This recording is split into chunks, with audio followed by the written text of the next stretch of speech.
Le syndrome de l'intestin irritable, connu sous le nom de syndrome du côlon irritable ou colopathie, est difficile à traiter et à surmonter, en partie parce que nous ne comprenons toujours pas sa cause précise. Cependant, des chercheurs de l'Université Monash ont étudié les facteurs alimentaires dans les aliments qui peuvent déclencher les symptômes du syndrome de l'intestin irritable.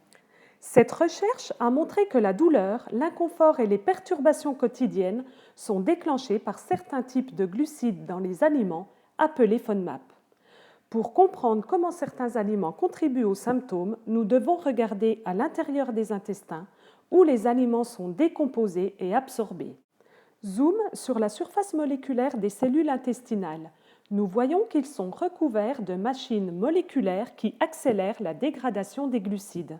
La plupart des glucides, une fois décomposés, peuvent être absorbés par des pompes à la surface de nos cellules. Cependant, certains glucides à chaîne courte ne sont pas absorbés ou digérés.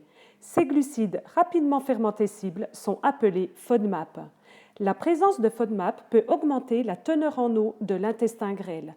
De plus, parce qu'ils ne sont pas absorbés, les FODMAP voyagent à travers notre intestin jusqu'au gros intestin. Lorsque les bactéries de notre gros intestin ont accès aux FODMAP, elles les utilisent comme énergie pour survivre. Les bactéries vont fermenter rapidement les FODMAP et vont produire des gaz. En conséquence, la production excessive de gaz et la rétention d'eau provoquent une dilatation des intestins.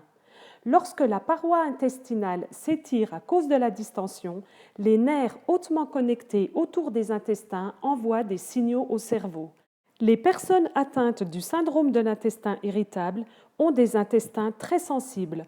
On parle d'hypersensibilité viscérale. La Monash University a développé l'alimentation pauvre en FODMAP. Étant formée à l'alimentation pauvre en FODMAP par la Monash University, je prends en charge les personnes ayant un diagnostic médical de syndrome de l'intestin irritable ou colopathie fonctionnelle ou syndrome du côlon irritable.